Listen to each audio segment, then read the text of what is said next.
નમસ્કાર વિદ્યાર્થી મિત્રો, લિબર્ટી સ્કૂલ દ્વારા આયોજિત ઓનલાઈન વિડિયો લેક્ચરમાં તમારું ફરીવાર સ્વાગત છે। તો વિદ્યાર્થી મિત્રો, આપણે ધોરણ 11 પ્રકરણ 3 એની ચર્ચા કરતા હતા। આજનો આપણો ટોપિક એવો છે કે સૌથી વધુ પરમાણ્વીય ક્રમાંક ધરાવતા તત્વનું નામકરણ કઈ રીતે કરવામાં આવે છે। બરાબર, દાખલા તરીકે 1 નંબરનું હાઇડ્રોજન છે, 2 નંબરનું હિલિયમ છે, એવું જે સૌથી વધુ તત્વો બરાબર છે એ તત્વો હોય તેનું નામકરણ કરવા માટે કેટલાક નિયમો છે। એ નિયમોની આપણે ચર્ચા કરીએ। બરાબર છે, તો આપણે આગળ ચર્ચા કરીએ કે નવા શોધાયેલા તત્વો બરાબર છે, નવા શોધાયેલા તત્વોના નામ પરંપરાગત પદ્ધતિથી અપાતા હતા।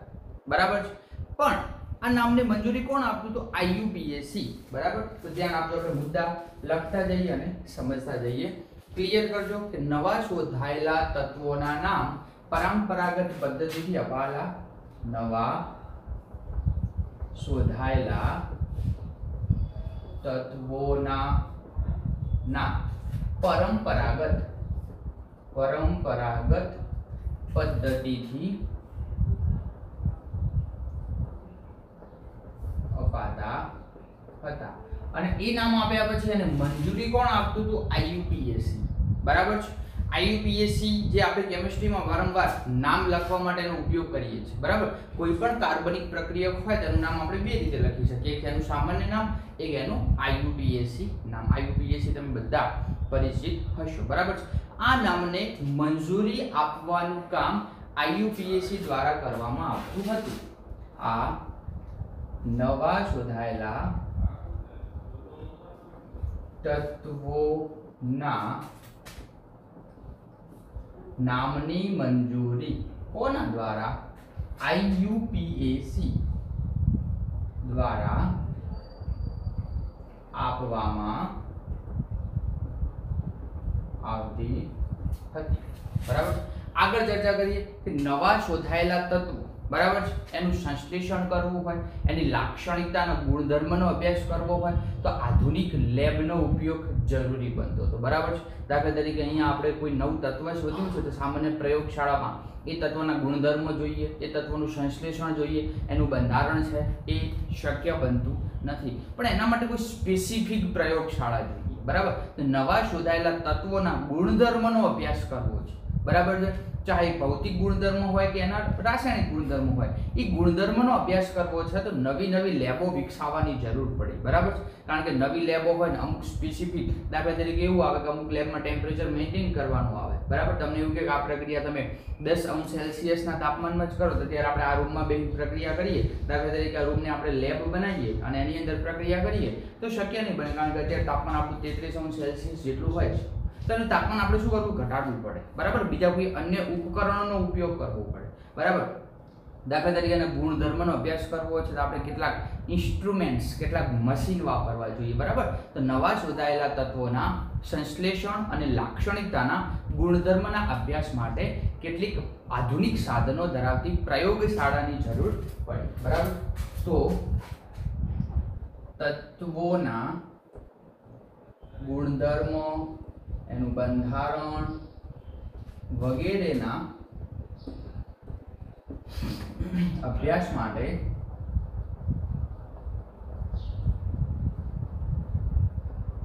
આધુનિક પ્રયોગશાળાની જરૂર પડી। આ આધુનિક પ્રયોગશાળા બધે સ્થાપવી શક્ય બનતું નથી, કારણ કે મોંઘા સાધનો બનાવવા જોઈએ, મોંઘા સાધનો લાવી અને એની અંદર પ્રયોગ કરવા જોઈએ તેવું શક્ય બનતું નથી। બરાબર, આગળ ચર્ચા કરીએ કે આ તો શું થશે? દાખલા તરીકે આપણે કોઈ તત્વની શોધ કરી છે તો આપણે એનું અલગ નામ આપીએ છીએ અને એ જ તત્વ દાખલા તરીકે બીજા કોઈ દેશમાં શોધાણું છે તો એનું એ પણ નામ આપે છે, તો એક તત્વના બે નામ થાય છે। તો આ બધી મુશ્કેલીઓ નડે છે। તો આપણે એક ઉદાહરણ દ્વારા સમજીએ। દાખલા તરીકે અમેરિકામાં એક તત્વ શોધાણું હતું, બરાબર, 104 નંબરનું। કયા નંબરનું? 104 નંબરનું। તો અમેરિકા એનું નામ આપ્યું રુથરફોર્ડિયમ, પણ એનું એ તત્વ સોવિયત નામનો એક દેશ છે, કયો? સોવિયત, એમણે શોધ્યું છે, એમણે નામ આપ્યું છે કુચાર્ટોબિયમ। તો હવે બંનેમાંથી કયું નામ માન્ય રાખવું, એમાં આપણને નાની નાની મુશ્કેલીઓ નડે છે। બરાબર છે, તો અમેરિકા અને સેવરતના વૈજ્ઞાનિકોએ ધ્યાન આપજો।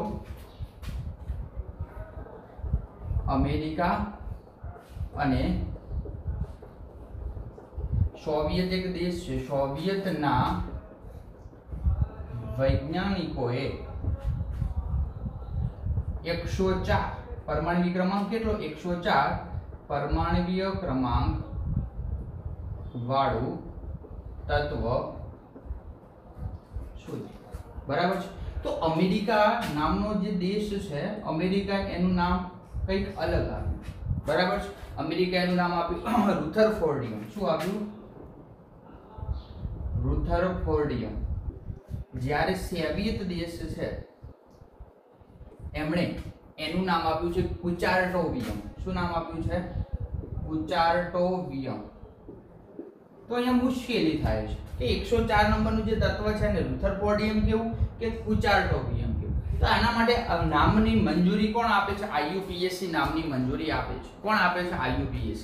તો શું થશે આમ કરવાથી? તો ઝઘડો થાય. અમેરિકા વાળા કે અમારું માન્ય રાખો, સોવિયત દેશ વાળા કે કુચાર્ટોવિયમ 104 નું કુચાર્ટોવિયમ માન્ય રાખો. તો માન્ય કોનું રાખવું?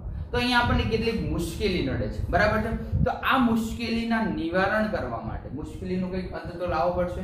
તો આ મુશ્કેલીના નિવારણ કરવા માટે IUPAC એ એવું શું કીધું આપણને કે જ્યાં સુધી કોઈ તત્વની પરફેક્ટ શોધ ન થાય, એના બધા જ ગુણધર્મનો અભ્યાસ, એના બંધારણ વિશે સચોટ માહિતી ન મળે, ત્યાં સુધી એને ગાઈડલાઈન જાહેર કરી. શું ગાઈડલાઈન જાહેર કરી?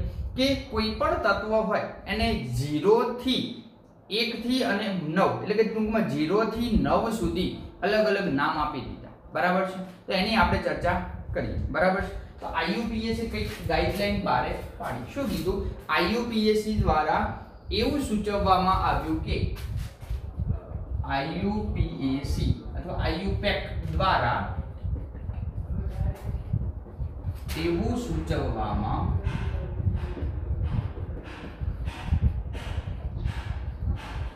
આવ્યું કે જ્યાં સુધી એ તત્વના બધા જ ગુણધર્મનો અભ્યાસ ન થાય ત્યાં સુધી, જ્યાં સુધી તત્વના બધા જ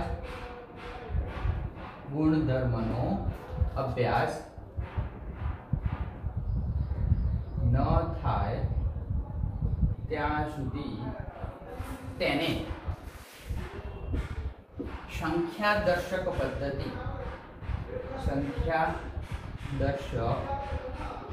પદ્ધતિથી દર્શાવવામાં આવે. કઈ પદ્ધતિ દર્શાવવામાં આવે? સંખ્યાદર્શક પદ્ધતિ. બરાબર. બીજું એને થોડુંક સૂચવ્યું કે સંખ્યાદર્શક પદ્ધતિથી દર્શાવવાનું છે. બરાબર. અને એની પાછળ એક નિયમ પૂર્વક મૂકવાનો છે. બરાબર છે. તો પરમાણ્વીય ક્રમાંક જેટલા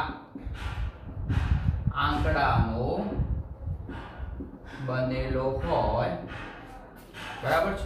પરમાણ્વીય ક્રમાંક જેટલા આંકડાનો બનેલો હોય, બરાબર છે, તેને સંખ્યાદર્શક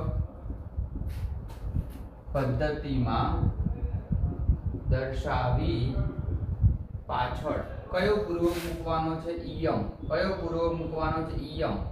IUM. ઇયમ પ્રત્યે મૂકવામાં આવે છે. બરાબર. તો એમને કંઈક માહિતી આપણને આપી છે. બરાબર.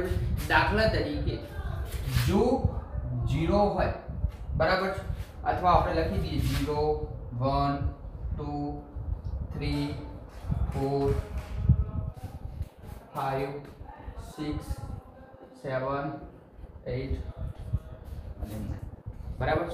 0 હોય તો એને આપણે નીલ શબ્દ વાપરવાનો, NILL, અને એની ટૂંકી સંજ્ઞા કઈ છે? n. બરાબર છે. પછી 1 હોય તો એને આપણે અન શબ્દ વાપરવાનો. શું વાપરવાનો? અન. અને એની સંજ્ઞા શું છે? u. શું છે? u. બરાબર છે. આગળ ચર્ચા કરીએ કે 2 હોય. શું હોય? 2 હોય તો બાય શબ્દ વાપરવાનો. શું વાપરવાનો? બાય. શું વાપરવાનો? બાય. બરાબર છે. 3 હોય તો આપણે ટ્રાય શબ્દ વાપરવાનો. શું વાપરવાનો? ટ્રાય. 4 હોય ત્યારે આપણે IUPAC ને પ્રમાણે ટેટ્રા કહીએ, પણ ટેટ્રા નથી કહેવાનું, ક્વાડ કહેવાનું. QUAD. શું કહેવાનું? ક્વાડ. 5 હોય તો પેન્ટ શું કહેવાનું PENT 6 હોય તો હેબ્સ 7 હોય તો 7 ને આપણે શું કહેતા હતા હેપ્ટ શું કહેતા હતા હેપ્ટ પણ હેપ્ટ નથી કહેવાનું સેપ્ટ કહેવાનું છે શું SEPT સેપ્ટ બરાબર છે 8 હોય 8 ને શું કહેવાનું છે ઓક્ટ શું કહેવાનું છે ઓક્ટ 9 હોય તો એને શું કહેવાનું છે ઇન ENN શું કહેવાનું છે ઈ અથવા અન બરાબર છે તો આ રીતે નામકરણ કરવામાં આવે છે તો ધ્યાનમાં રાખવાની બાબત એ છે કે તો અહીંયા આપણે સંજ્ઞા પણ જોડે જોડે લખતા રહીએ આને B વડે દર્શાવીશું આને T વડે આને Q વડે આને P વડે આને H વડે આને S વડે આને O વડે આને E વડે બરાબર છે તો એક ક્યાંક પરમાણુ ક્રમાંકમાં 0 આવતો હોય તો નીલ લખવાનું છે n 1 આવતું હોય તો on બરાબર 2 આવતું હોય તો by 3 આવતું હોય તો try 4 હોય તો quad 5 હોય તો pen 6 હોય તો hex 7 હોય તો hep 8 હોય તો oct 9 હોય તો in બરાબર છે પછી આગળ ચર્ચા કરીએ કે આ હંગામી નામ આપવામાં આવ્યા આના આધારે હંગામી નામ આપવામાં આવે છે ત્યારબાદ બધા જ ગુણધર્મની શોધ થયા પછી એનું કાયમી નામ આપવામાં આવ્યું છે આમ તત્વના કયા હંગામી નામ આપવામાં આવે છે ત્યારબાદ શોધ થયા પછી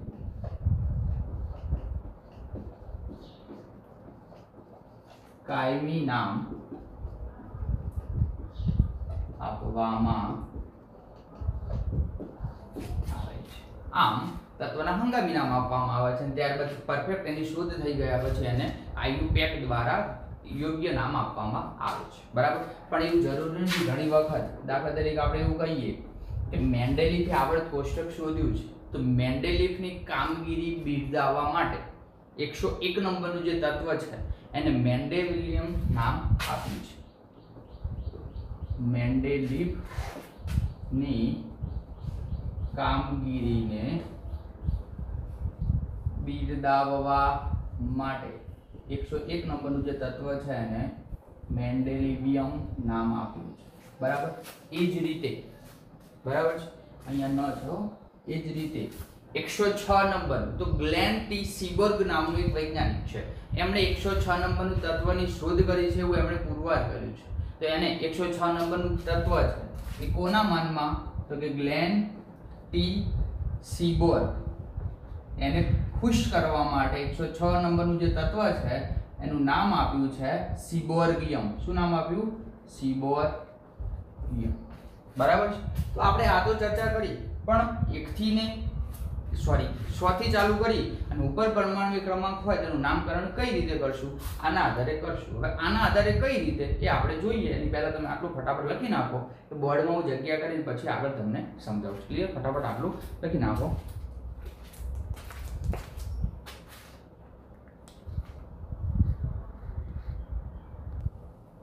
ચાલો રેડી તો શું કીધું આપણને કે 1 થી ને 100 થી વધુ પરમાણુ ક્રમાંક હોય તો તત્વના નામ આપણે આપી શકીએ છીએ બરાબર તો અહીંયા આપણે કીધું કે જો એક હોય તો નીલ ઓન બાય 3 હોય તો ટ્રાય 4 હોય તો ક્વાડ 5 હોય તો પેન્ટ 6 હોય તો હેક્સ 7 હોય તો સેટ 8 હોય તો ઓક્ટ 9 હોય તો ઈ હવે આપણે ચર્ચા કરીએ દાખલા તરીકે હું અહીંયા લખું છું પરમાણુ ક્રમાંક 101 શું લખું છું 101 તો આનું નામ કઈ રીતે આપવું તો ચલો 1 એટલે શું તો 1 એટલે અન શું અન વત્તા 0 વચ્ચે પછી શું આવે છે 0 0 એટલે શું ની NIL પછી શું આવે છે ફરીવાર 1 એટલે શું ફરીવાર 1 એટલે અન અને પાછળ ઈઓ બરાબર તો આ બધાને ભેગું કરો તો એનું નામ શું થાય છે અન નીલ અનિયમ શું થાય બધાનો સરવાળો કરો અન બરાબર ચલો આ અન શું દર્શાવે છે 1 આ નીલ શું દર્શાવે છે 0 આ અન શું દર્શાવે છે 1 અને પાછળ કયો પ્રત્યય મૂકવાનો ઈયમ તો અન નીલ ઈયમ બરાબર તો અનિલિનિયમ પછી દાખલા તરીકે 102 આવે છે. શું આવે છે? 102. તો 1 એટલે ફરીવાર શું લેવાનું આપણે? on, પછી 0 એટલે નીલ, વત્તા 2 એટલે by, અને પછી પાછું શું મૂકવાનું? યમ. શું મૂકવાનું? યમ. તો એનું નામ આપણે લખવા જઈએ તો on nilbium, બરાબર છે, by un, બરાબર છે. તો આ જ રીતે આપણે બધા જ તત્વના નામ આપી શકીએ છીએ. 103. ચલો, 1 એટલે on, 0 એટલે nil, 3 એટલે try, પાછળ શું મૂકવાનું? ભૂલવાનું નહીં, યમ. તો નામ શું થાય? on nil trium, બરાબર છે. એ જ રીતે આપણે દાખલા તરીકે આ રીતે ઉદાહરણ આપી શકીએ. પણ હું 1 2 0 તમને હું પરીક્ષામાં ગમે તે આપું, ગમે તે પરીક્ષામાં પૂછાય, ટેસ્ટમાં પૂછાય, તો આપણે આવડે. હા, શું કરવાનું? ચલો, એક નંબર છે, એક નંબર માટે શું? on, બે નંબર માટે by, 0 માટે nil, પાછળ યમ. તો ભેગું કરો તો on by nilium, બરાબર છે. પણ આ તો પૂછાય છે, પણ જોડે જોડે એની સંજ્ઞા પણ પૂછાતી હોય છે. શું પૂછાતી હોય છે? સંજ્ઞા. એ સંજ્ઞાની આપણે ચર્ચા કરી. ધ્યાન આપજો. સંજ્ઞા કઈ રીતે લખશું? દાખલા તરીકે આપણે 10 માં લખ્યું તો 1 માટે શું લખ્યું છે? on. પણ આની સંજ્ઞા શું છે? n. શું છે? n. 10 માં તો 1 ની સંજ્ઞા શું થાય છે? u. તો આનું ટૂંકું સ્વરૂપ શું થશે? એક તો u, બરાબર. પછી 0 આવે, 0 માટે શું છે? n.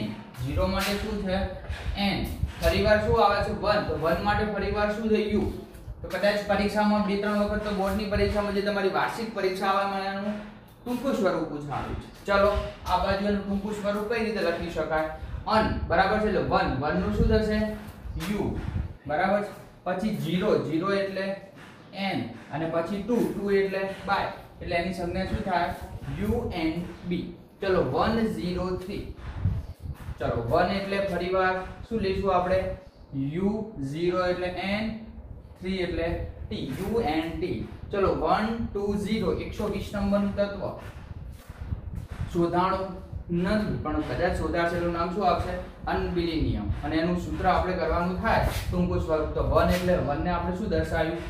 u, પછી b, અને પછી 0 એટલે ubn સંજ્ઞા હશે. કઈ હશે? ubn. હવે જેમ જેમ તત્વ આગળ શોધાતા રહેશે એમ એમ એનું ટૂંકું સ્વરૂપ. તમને એવું કહે કે 200 નંબરનું તત્વનું નામ આપો, તો આવડે? હા, આવડે. જોઈને આવડે, બરાબર. દાખલા તરીકે આપણે ચલો એક લખી દઈએ 110, અથવા ચલો એ રીતે આગળ લખીએ 115, બરાબર. ચલો, 1 એટલે on વત્તા 5 એટલે પેન્ટ, અને વત્તા યમ, બરાબર. તો on PENTIUM, unpentanium, બરાબર. સંજ્ઞા શું થશે? આનો u, આનો u, આનો p, તો UUP. સંજ્ઞા શું થાય? UUP, બરાબર છે. તો આ રીતે આપણે કોઈ પણ 100 થી વધુ તત્વો હોય એના નામ આપી શકીએ છીએ, બરાબર છે. તો આ તો આપણે આપણી રીતે ચર્ચા કરી છે. પણ જો વૈજ્ઞાનિક જે તત્વ શોધાણું છે અને નામની ચર્ચા કરીએ તો જે 101 નંબરનું જે તત્વ છે, બરાબર છે, એની હમણાં આપણે ચર્ચા કરી છે કે મેન્ડેલિફના નામ ઉપરથી મેન્ડેલિનિયમ નામ પડ્યું છે. 102 છે એ નોબેલિયમ છે, બરાબર. યાદ રાખવાનું નથી, પરીક્ષામાં લગભગ પૂછાતું નથી. આ થોડીક વાર પૂછાણું 1-2 વખત કે 120 નંબરનું તત્વ હોય તેની સંજ્ઞા નીચેનામાંથી કઈ છે, બરાબર. એ જ રીતે 103 નંબરનું તત્વ હોય તો લોરેન્સિયમ છે. શું છે? લોરેન્સિયમ. પછી આગળ ડુબનિયમ, સિબોર્ગિયમ, એ રીતે આગળ છે, પણ આપણે યાદ રાખવાનું નથી. ક્લિયર? તો આટલા સુધી આપણે જો 100 થી વધુ પરમાણુય ક્રમાંક હોય તો તત્વનું નામકરણ આપણે આ પદ્ધતિથી કરી શકીએ અને આ રીતે પરીક્ષામાં પૂછાય, બરાબર. આ રીતે આટલા સુધી ક્વેશ્ચન લખવાનું થાય છે. તો ફટાફટ આટલું લખી લો, પછી આપણે આગળ જઈએ છીએ ઇલેક્ટ્રોન રચના તરફ. ક્લિયર? ઓકે.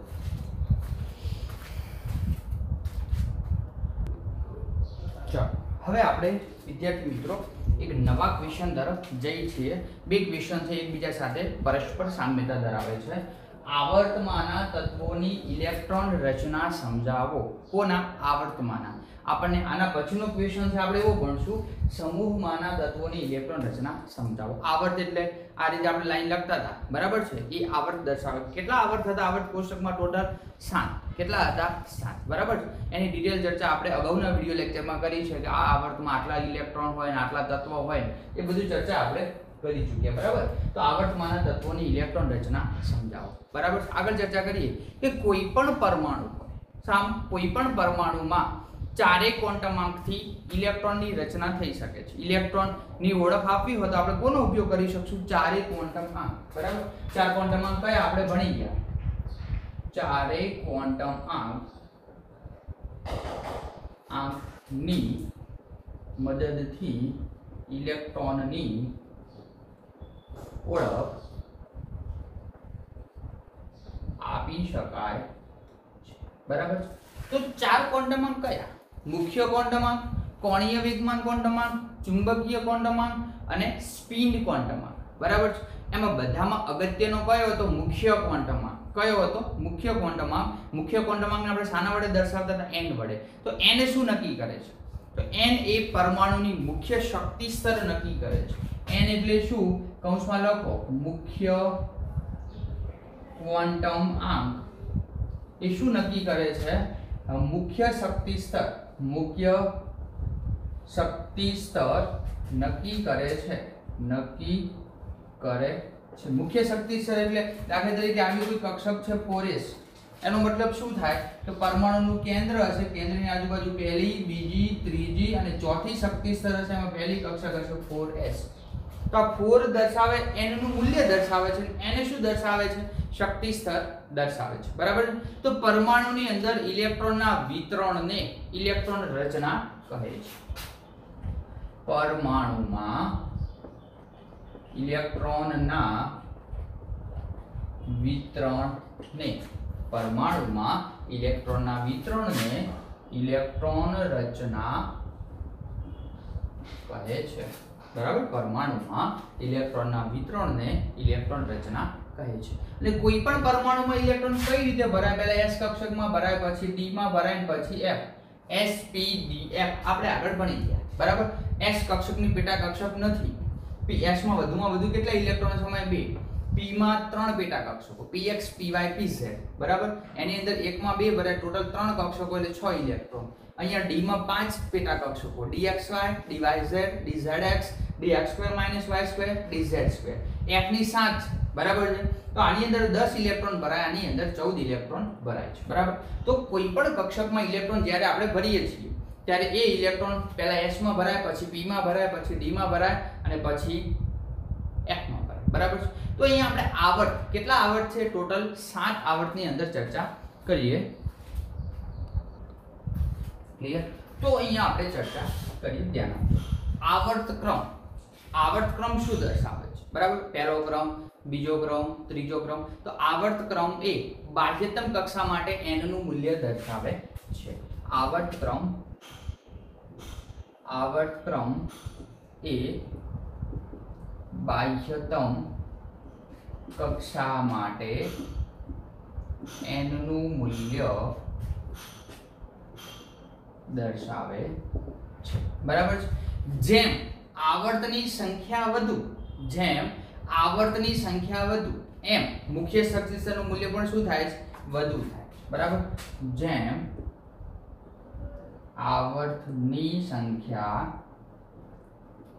વધુ તેમ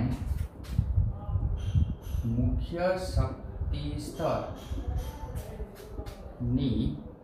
સંખ્યા બરાબર. તો તમે પરિચિત છો હવે કે આવર્ત કોષ્ટકમાં 7 આવર્ત આવે છે. તો આપણે સાથે આવર્તની ચર્ચા કરીએ બરાબર છે, સ્ટેપ બાય સ્ટેપ. પહેલા આપણે 7 થી શરૂઆત કરશું. n બરાબર 1. n શું દર્શાવે? આવર્તની સંખ્યા. એટલે કૌંસમાં લખો પ્રથમ આવર્ત બરાબર. હવે પ્રથમ આવર્ત વિશે આપણે પરિચિત છીએ કે પ્રથમ આવર્તમાં માત્ર ને માત્ર 2 જ તત્વો છે. કયા? હાઇડ્રોજન અને હિલિયમ બરાબર છે. કદાચ તમે જોયું તો આવર્ત કોષ્ટકમાં હાઇડ્રોજન ઉપર મૂકવામાં આવે, હિલિયમ ઉપર આ બાજુ મૂકવામાં આવે છે. બંને શું થાય છે કે ઇલેક્ટ્રોન રચના હાઇડ્રોજનની 1s1 હોય છે અને હિલિયમની 1s2 હોય છે, બરાબર. તો આમ પ્રથમ આવર્તની શરૂઆત, બરાબર, પ્રથમ આવર્તની શરૂઆત ક્યાં થાય છે કે નીચા શક્તિ સ્તરમાં ઇલેક્ટ્રોન ભરાવાથી થાય છે, બરાબર છે. પ્રથમ આવર્તની શરૂઆત નીચા શક્તિ સ્તરમાં ઇલેક્ટ્રોન ભરાવાથી થાય છે. બે તત્વ આવે છે પ્રથમ આવર્તમાં. કેટલા તત્વ? બે તત્વ. કયા? હાઇડ્રોજન જેની ઇલેક્ટ્રોન રચના 1s1 છે, બીજું આવે છે હિલિયમ જેની ઇલેક્ટ્રોન રચના 1s2 છે, બરાબર. આગળ ચર્ચા કરીએ કે s કક્ષક હવે ભરાઈ ગઈ છે, એટલે આપણે એવું કહી શકીએ કે પ્રથમ કક્ષા પૂર્ણ થાય છે. કઈ કક્ષા? k કક્ષા પૂર્ણ થાય છે. હવે બીજો શક્તિ સ્તર ચાલુ થશે, બરાબર. કયો શક્તિ સ્તર ચાલુ થશે? 1s તો ભરાઈ ગઈ, પછી બીજો શક્તિ સ્તર ચાલુ થાય છે. બીજો શક્તિ સ્તર ક્યાંથી ચાલુ થશે? બીજા આવર્તથી. એટલે n બરાબર 2 કૌંસમાં લખો બીજો આવર્ત, બરાબર. હવે આપણે પરિચિત છીએ કે n બરાબર 2 છે, જે બીજો આવર્ત છે એની શરૂઆત ક્યાંથી થાય છે? તો બે પૂરા થયા પછી ત્રીજા નંબરનું તત્વ કયું છે? લિથિયમ. તો એની શરૂઆત ક્યાંથી થતી હશે? લિથિયમ, બરાબર. હું થોડીક અહીંયા ઇલેક્ટ્રોન રચના લખું એટલે તમને વધારે ક્લિયર થાય, બરાબર. હાઇડ્રોજન, ચલો થોડું હજુ નાનું લખું એટલે મને લખવામાં સરળતા રહે. Hydrogen, helium, lithium, beryllium, boron, carbon, nitrogen, oxygen, chlorine, neon, sodium, magnesium, aluminium, silicon, બરાબર છે. તો આ બધા તત્વ દર્શાવે છે, બરાબર છે. તો પહેલા બે તત્વની ઇલેક્ટ્રોન રચના 1s1 1s2, પછી s કક્ષક પૂરી થાય પછી બીજો શક્તિ સ્તર ચાલુ થાય છે, બરાબર. તો પહેલા શક્તિ સ્તરમાં 1s જ માત્ર શક્ય છે, 1p કે 1d શક્ય નથી, બરાબર. તો બીજો આવર્ત છે, બીજા આવર્તની શરૂઆત ક્યાંથી થશે? લિથિયમ થી શરૂઆત થાય છે અને 2s કક્ષકમાં ઇલેક્ટ્રોન પ્રવેશે છે. તો બીજા શક્તિ સ્તરની શરૂઆત કોનાથી થાય છે? લિથિયમ થી થાય છે, બરાબર. ચલો થોડું હું તમને દર્શાવી આપું છું.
ક્લિયર છે?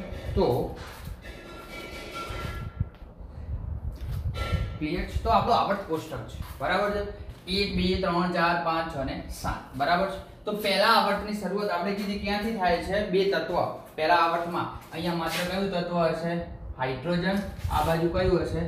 હિલિયમ, બરાબર. તો બીજા આવર્તની શરૂઆત ક્યાંથી થશે? લિથિયમ થી શરૂઆત થશે અને એન્ડ ક્યાં થશે? આટલે આવતા એન્ડ થાય છે આટલે. તો પૂરું ક્યાં થશે?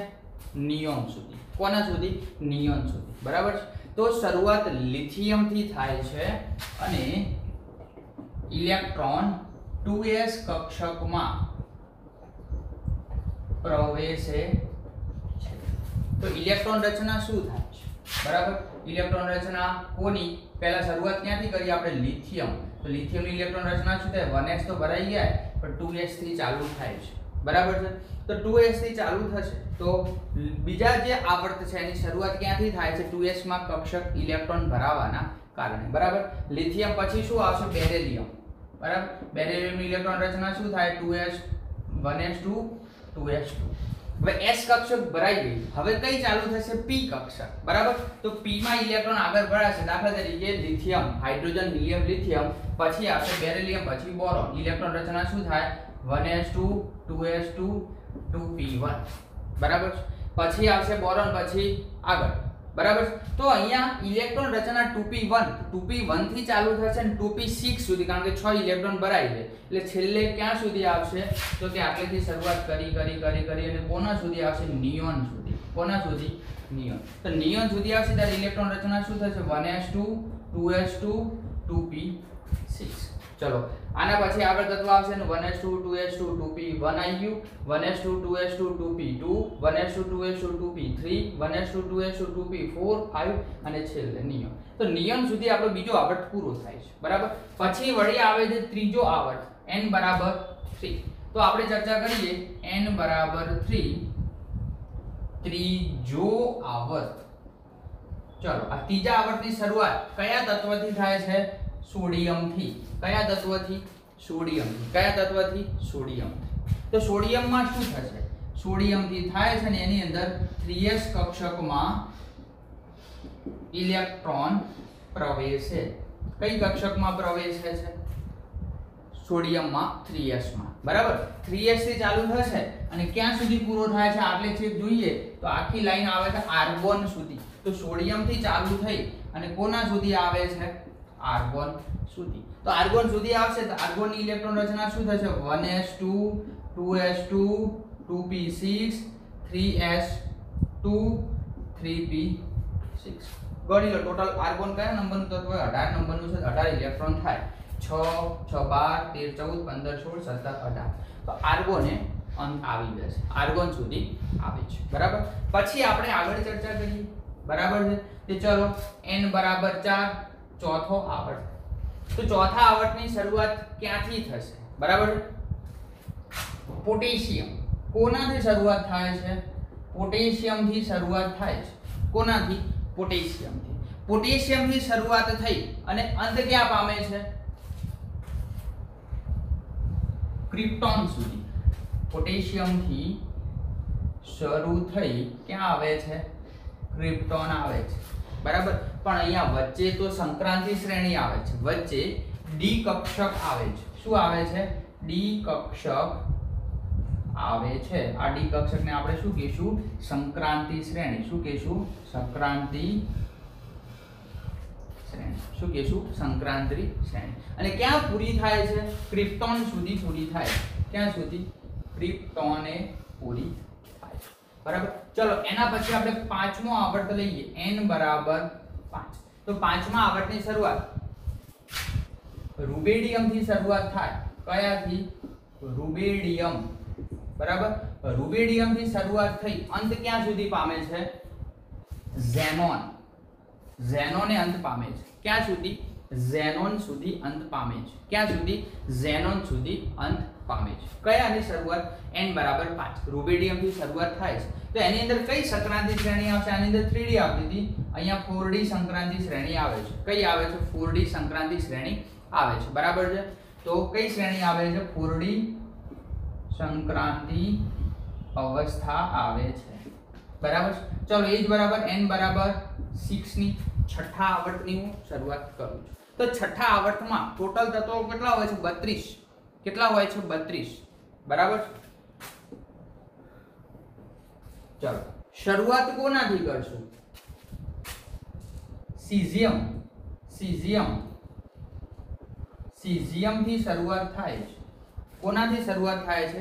સીઝિયમ થી શરૂઆત થાય છે. પણ અહીંયા વચ્ચે એક બીજી કક્ષક આવે છે, F કક્ષક. કઈ કક્ષક આવે છે? F કક્ષક આવે છે. તો ઇલેક્ટ્રોન એની અંદર કંઈક ભરાવાનો ગુણધર્મ ધરાવે છે. શાનો? ઇલેક્ટ્રોન ભરાવાનો ગુણધર્મ ધરાવે છે. તો સીઝિયમ થી ચાલુ કરવાનું છે અને છેક ક્યાં પૂરું થાય છે? ઝેનોન અને રેડોન. RNA પૂરું થાય છે. ક્યાં સુધી? રેડોન સુધી પૂરું થાય છે. ટોટલ તત્વ કેટલા આવે છે? 32 તત્વ એની અંદર આવે છે. તેની અંદર ઇલેક્ટ્રોન કઈ કઈ કક્ષકમાં ભરાશે? તો કે 6s માં ભરાશે, બરાબર? 4f 5d 6s 4f 5d, બરાબર? આ બધી કક્ષકો ક્રમ અનુસાર ભરાતી જશે અને છેલ્લે કઈ ભરાશે? 6p. ટોટલ તત્વ કેટલા આવશે? 32. કેટલા આવશે? 32. ક્લિયર છે?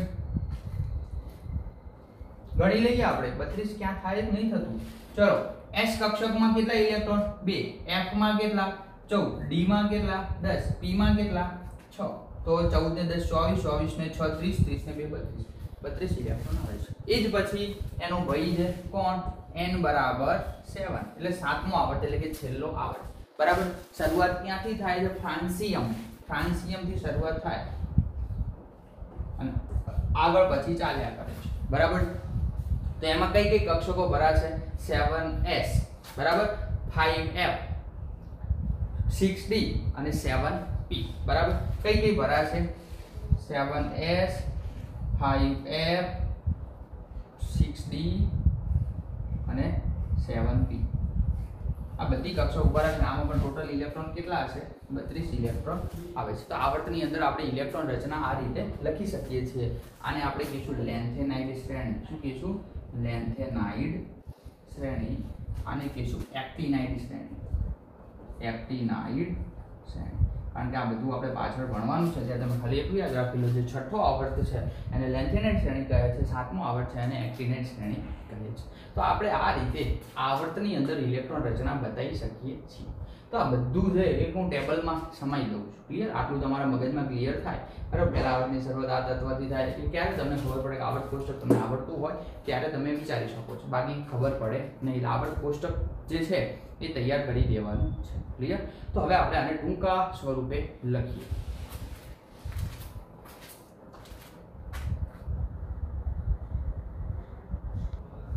બરાબર. તો આપણે એને ટૂંકા સ્વરૂપે લખીએ. આવર્ત, ક્રમ, ઇલેક્ટ્રોન રચના અને પૂર્ણ થતો કોષ. ચલો આપણે પહેલા આવર્ત લખીએ પહેલો.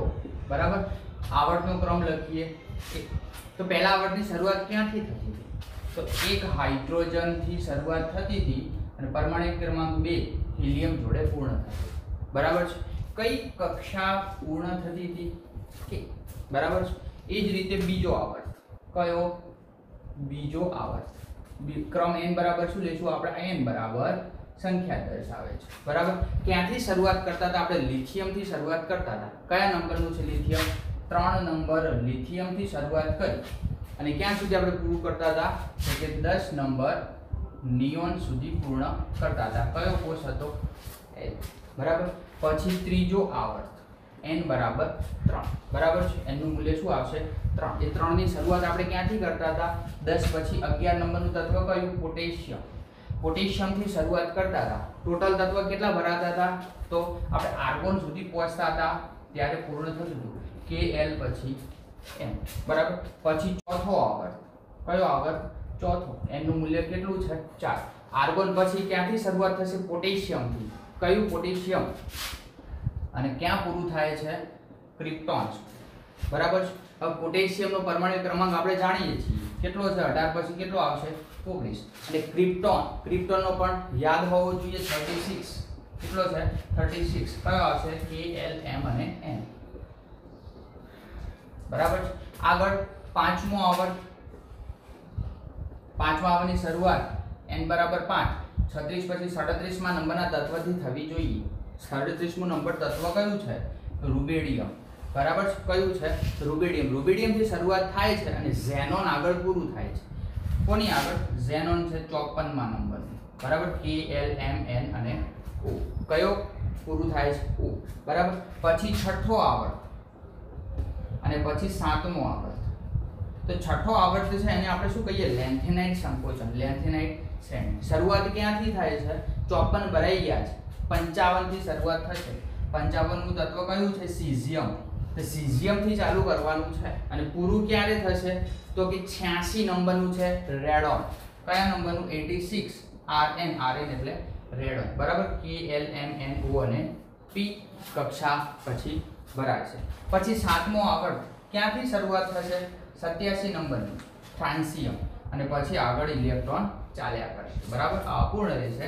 Kl, m, n, o અને અહીંયા આપણને મળશે નહીં તો ટોટલ અધૂરો આવર્ત છે. આ રીતે આપણે ઇલેક્ટ્રોન એની અંદર ભરી શકીએ છીએ. ક્લિયર? તો આ હતી આવર્તની ઇલેક્ટ્રોન રચના. એટલે આવર્તની ઇલેક્ટ્રોન રચના કઈ છે? હવે આપણે કાલે જોવાનું છે સમૂહ એટલે કે ઊભી ઇલેક્ટ્રોન રચના કઈ રીતે ભરી શકાય છે, આપણે નેક્સ્ટ વિડીયો લેક્ચરમાં જોઈશું. તો વિદ્યાર્થી મિત્રો, આ વિડીયો લેક્ચરમાં જરા પણ તમને ડાઉટ હોય તો મને પૂછી શકો છો. અહીંયા આપણે સ્ટોપ કરીએ છીએ. Thank you very much.